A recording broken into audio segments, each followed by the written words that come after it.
তৃণমূলের কাউকে এখন ডিম ছড়াও কিন্তু বিপদ, কারণ কাল সে বিজেপির নেতাও হয়ে যেতে পারে, ঠিক কি না?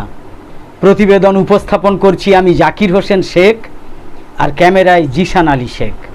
তৃণমূলের কাউকে এখন ডিম ছড়াও বিপদ কিন্তু, কারণ কাল সে তো বিজেপির নেতাও হয়ে যেতে পারে।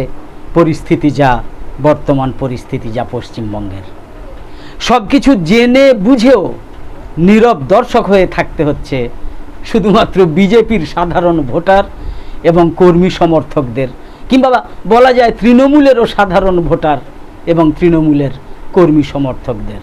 ভোটার এবং কর্মী সমর্থকরা এখন সত্যিই যেন নীরব দর্শক। মনে করে দেখুন না, ভোটের আগে পর্যন্ত রাজ্যে তোলপাড় হয়ে গেল এসআইআর নিয়ে। ভোটাররা বুঝতে পারলো যে ভোটার হওয়া কতটা মূল্যবান। কোটি কোটি মানুষ ফর্ম পূরণ করেছে। 2002 সালের ভোটার তালিকায় নাম আছে কিনা, যদি একই ঠিকানায় নাম না থাকে তাহলে কি হবে? যদি পরিবারের সকলের নাম পাওয়া না যায় তাহলে কি হবে? এই সব নিয়ে চরম উদ্বেগে কাটিয়েছে বঙ্গবাসী। কেউ স্বস্তি পেয়েছে যখন দেখা গিয়েছে চূড়ান্ত ভোটার তালিকায় নাম স্থান পেয়েছে, যেন এক বিজয়ীর সন্তোষ। আর যাদের নাম চূড়ান্ত তালিকায় রইল না, তাদের মধ্যে নেমে এসেছে গভীর হতাশা, চরম আশঙ্কা, বেনাগরিক হওয়ার আতঙ্ক। তারপর ভোট হলো, 91 লক্ষ মানুষের নাম বাদ গিয়েছিল। 27 লক্ষ ভোটার ভোট দিতে পারেনি বিচারাধীন অবস্থায় থেকে যাওয়ার কারণে। বাংলায় মোট ভোটার কতজন জানেন? 6,82,51,000। রাজ্যে 2 দফার ভোটে কতজন ভোট দিয়েছে জানেন? 6,32,58,000। যতদিন ভোট আসেনি ততদিন পর্যন্ত প্রতিটা ভোটার ভেবেছে তাদের গুরুত্ব একটা গণতন্ত্রে কতটা তাৎপর্যপূর্ণ। প্রবাস থেকে মানুষ এসে ভোট দিয়েছে, অসুস্থ মানুষ ভোট দিয়েছে, প্রাচীন ভোটার ভোট দিয়েছে, নবীন ভোটার ভোট দিয়েছে। হঠাৎ দেখা যাচ্ছে সেই সব ভোটারের হাতে ছিল একটাই মাত্র দিন, ভোট দেওয়ার দিন। তারপর থেকে তারা নিছক এবং নীরব দর্শকের ভূমিকায়, আর তাদের কোনো কথা চলছে না। একই অবস্থা বিভিন্ন রাজনৈতিক দলের নিচুতলার কর্মী নেতাদেরও। তারা ঝাঁপিয়ে পড়ে যে প্রচার করেছিল, হঠাৎ দেখতে পাচ্ছে সেই কারণটাই সম্পূর্ণ বিপরীত পথে হাঁটছে। বুঝতে পারছেন তো? আর যা যা ঘটছে তার কোনোটাই আর তাদের হাতে নেইও। যা ঘটছে উপরতলাতেই ঘটছে, যার নিয়ন্ত্রণ কোনোভাবে আর ভোটার বা কর্মীদের হাতে নেই, একদম নেই। তাদের কাজটা ছিল শুধু ভোট দেওয়া। ভোট দেওয়ার পর এখন আর তাদের মতামতের কোনো রকম মূল্য নেই। যে প্রার্থীকে, যে প্রতীক এবং যে মতাদর্শে সাধারণ ভোটার ভোট দিয়েছিল, দেখা যাচ্ছে জয়ের পরই সেই প্রার্থী হঠাৎ সিদ্ধান্ত নিয়েছেন তারা বিদ্রোহী হবেন, বিদ্রোহ করবেন। ভোটার এবং নেতাকর্মীদের 1.5 মাসের পরিশ্রম, ঘাম, আঘাত, প্রচার সব ভুলে গিয়ে অন্য পথে হাঁটার সিদ্ধান্ত নিচ্ছেন তৃণমূলের বিধায়করা। তাদের জয়ের পিছনের কারিগর হচ্ছে সমষ্টি, বহু, কিন্তু সম্পূর্ণ বিপরীত পথে যাওয়ার সিদ্ধান্ত আর সমষ্টি থাকছে না, বহু থাকছে না। তখন বিপরীত পথে যাওয়ার সিদ্ধান্ত হচ্ছে তখন একক। তৃণমূল কংগ্রেসের দুর্নীতি, কাটমানি কালচার, সিন্ডিকেট, দাদাগিরি, স্বজন পোষণ 2026 সালের 5ই মে যে প্রকাশিত হয়েছে এমন নয়। 4 তারিখে ভোটার ফলাফল ঘোষণার পর যে 5 তারিখে প্রকাশিত হয়েছে এমন নয়। এই অভিযোগে বিরোধী পক্ষ বিজেপি অথবা বলা যায় সিপিএম লাগাতার প্রচার করে গিয়েছে। তৃণমূল কংগ্রেস নিমজ্জিত হয়ে গিয়েছিল দুর্নীতির পাঁকে। বহু তৃণমূল নেতাকর্মী নিজেরাই বীতশ্রদ্ধ ছিলেন, বিরক্ত হয়েছেন, বিদ্রোহ করেছেন। কিন্তু এতদিন পর এই কারণগুলোকেই দেখা যাচ্ছে বিদ্রোহের কারণ হিসাবে প্রতিষ্ঠা করতে মরিয়া বিদ্রোহী বিধায়ক এবং এমপিরা তৃণমূলের। বিদ্রোহ এবং দলত্যাগ তারা করতেই পারেন, কিন্তু সাধারণ ভোটারদের যতই মিডিয়ার সাক্ষাৎকারে বোঝানোর চেষ্টা হোক না কেন যে এই সিদ্ধান্ত নিয়ে এখনো পর্যন্ত কেন একটা বড় অংশের মানুষই প্রশ্ন তুলছে, কারণ এই সিদ্ধান্ত হতচকিত করে দিয়েছে তাদের। বিদ্রোহের অধিকার এমপি এবং বিধায়কদের অবশ্যই আছে, সে তারা করতেই পারেন। কিন্তু লক্ষ্য করলে দেখা যাচ্ছে হাজারো মিডিয়া প্রশ্ন করছে যে ভোটের ফল প্রকাশের পর যখন দল পরাজিত হলো ঠিক তখনই কেন আপনাদের এই সিদ্ধান্ত নিতে হলো? এত বছর ধরে যখন দল সাফল্য এবং ক্ষমতার শিখরে ছিল তখন কেন এই সিদ্ধান্ত নেওয়া হয়নি? তখন কেন এই সিদ্ধান্ত আপনারা নেননি? আমরা তো বরং বলেছি, আমাদের কথা তখন গুরুত্ব দেওয়া হয়নি। যারা ভোটার এবং কর্মী তাদেরও কিন্তু কম বেশি এই একই প্রশ্ন, অথচ এই দুটো প্রশ্নের সরাসরি স্পষ্ট প্রত্যক্ষ উত্তর কোনো বিদ্রোহী এমএলএ বা কোনো বিদ্রোহী এমপি এখন দিচ্ছেন না। অন্য যুক্তিতর্কের দিকে চলে যাচ্ছেন তারা ঘুরিয়ে ফিরিয়ে, আর তার ফলে দেখা যাচ্ছে এই দুই প্রশ্ন কিন্তু রয়েই যাচ্ছে। তাই অন্য একটা প্রশ্ন উঠে আসছে, এই যে নীতি, এই যে মূল্যবোধ নিয়ে প্রশ্ন উঠছে, জেনেও কেন বিদ্রোহীরা অটল তাদের সিদ্ধান্তে? কেন অটল রয়েছেন তাদের সিদ্ধান্তে? মূল কারণ কি? এই প্রশ্নেরও উত্তর পাওয়া যাচ্ছে না। এখন উত্তর নেই মানে কিন্তু প্রশ্নগুলো মুছে যাচ্ছে, অন্তর্হিত হয়ে যাচ্ছে এমনটা নয়। তাদের রাজনৈতিক জীবন জুড়ে কিন্তু এই প্রশ্নগুলোই তাড়া করে বেড়াবে। শুভেন্দু অধিকারী দলবদল করেছেন, হ্যাঁ এটা ঠিক কথা, কিন্তু মনে রাখতে হবে তিনি যখন দলবদল করেছেন তখন তৃণমূলের ক্ষমতায় থাকার শীর্ষ সময়ে তিনি দলবদল করেছেন। সুতরাং এমনও হতে পারত তো যে বিজেপি হয়তো কোনোদিনই রাজ্যে ক্ষমতায় এলোই না, কিন্তু সেই ঝুঁকিও শুভেন্দুবাবু নিয়েছেন, তারপরেও তিনি দলবদল করেছেন। সেই সাহস তিনি দেখিয়েছেন আর সাফল্যও পেয়েছেন। শুভেন্দুবাবুর মতো সাংগঠনিক যোগ্যতা এবং সাহস কোনোটাই যে বিদ্রোহীদের নেই সেটা এখন কিন্তু একদম প্রমাণিত, আর এটা সব থেকে বেশি জানেন শুভেন্দুবাবুই।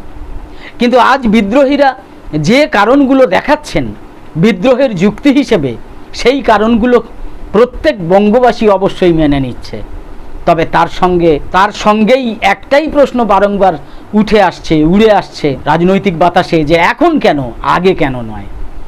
এটা নিছক তৃণমূলের সমস্যা ভেবে বিজেপি ভোটার এবং বিজেপি কর্মী সমর্থকরা যদি নির্মল আনন্দ এবং উল্লাস অনুভব করেন যে তৃণমূল তো ভেঙে ছত্রা খান, তাহলে সেটা হয়তো আপাত দৃষ্টিতে অন্যায় হবে না, কিন্তু বিপদ তাদেরও, ওই বিজেপির নিচুতলার কর্মী সমর্থকদেরও, ভোটারদেরও। তাদের সমস্যাও যে থাকছে না তেমনটা নয়, তাদের সমস্যা থাকছে। কারণ এই বিদ্রোহী তৃণমূল বিধায়ক এবং বিদ্রোহী তৃণমূল এমপিদের বিরুদ্ধেই কিন্তু বিজেপি নেতাকর্মী সমর্থকরা ভোটের আগে এবং ভোট পর্বে চরম বিরুদ্ধচারণ করেছে, প্রচার করেছে। আজ তারা দেখছে কি না, দেখছে সেই সব তৃণমূল বিধায়ক যাদের বিরুদ্ধে তীব্র প্রচার চালানো হয়েছিল, তৃণমূল এমপিরা হঠাৎ বিজেপির নতুন সরকার সম্পর্কে নরম, আর বিজেপি সর্বোচ্চ নেতৃত্ব এদের সঙ্গে দিব্যি বৈঠক করছে।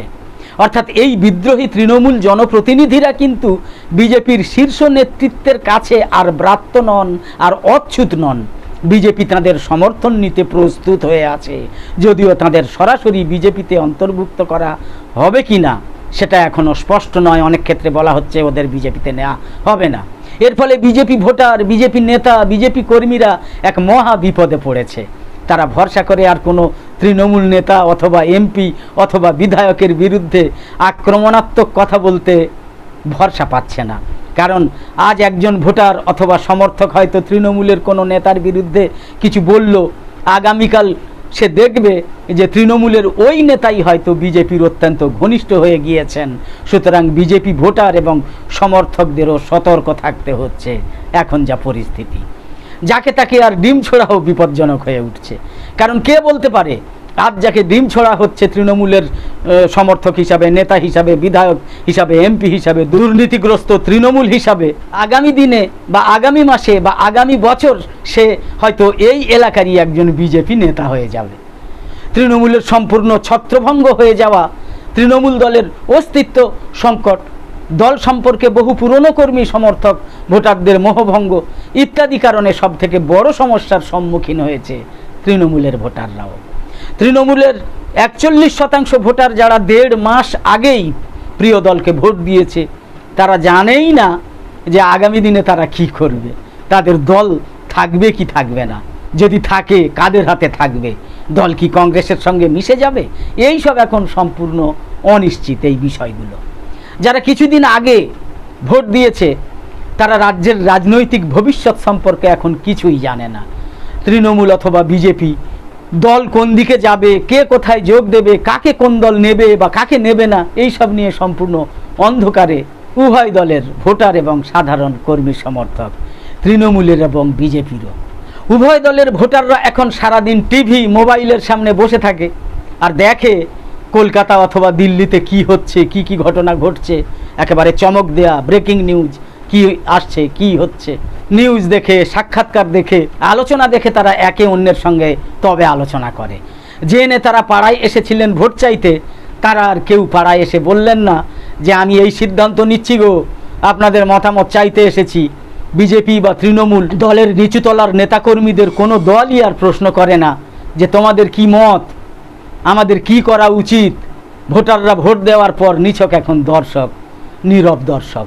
উপরের নেতারা, এমএলএরা, এমপিরা এসে আর কেউ জিজ্ঞেস করে না। বর্তমানে যে পরিস্থিতি তৈরি হচ্ছে, অবশ্যই সেটা রাজনীতির পরিসরের একটা স্থায়ী ক্ষতি করে দিচ্ছে। সেটা হলো কি না, সেটা হলো আগামী দিনে কোনো দলে রাজনীতিকরা একে অন্যকে আর বিশ্বাস করবে না। মন খুলে মনের কথা বলা বিপজ্জনক হয়ে দাঁড়াচ্ছে, কারণ কে যে কখন কার সঙ্গে যোগাযোগ রাখছে সেটা এখন বোঝাই মুশকিল। নেতা তার দলের কাউকে আর বিশ্বস্ত বলে মনে করবে না, কর্মীরা নেতাকে আর বিশ্বস্ত বলে মনে করবে না। সব থেকে ক্ষতি ভোটারদের, তাদের বিশ্বাসের ভিত্তি একেবারে নড়ে গিয়েছে বা নড়ে যাবেও। যাদের এখনও যায়নি তাদের নড়ে যাবে। আর যে দলকে, যে প্রার্থীকে ভোট দিচ্ছি মতাদর্শ এবং নীতির ভিত্তিতে, সেই দল অথবা নেতা আগামীকাল যে বিপরীত ভূমিকায় অবতীর্ণ হবে না কে বলতে পারে।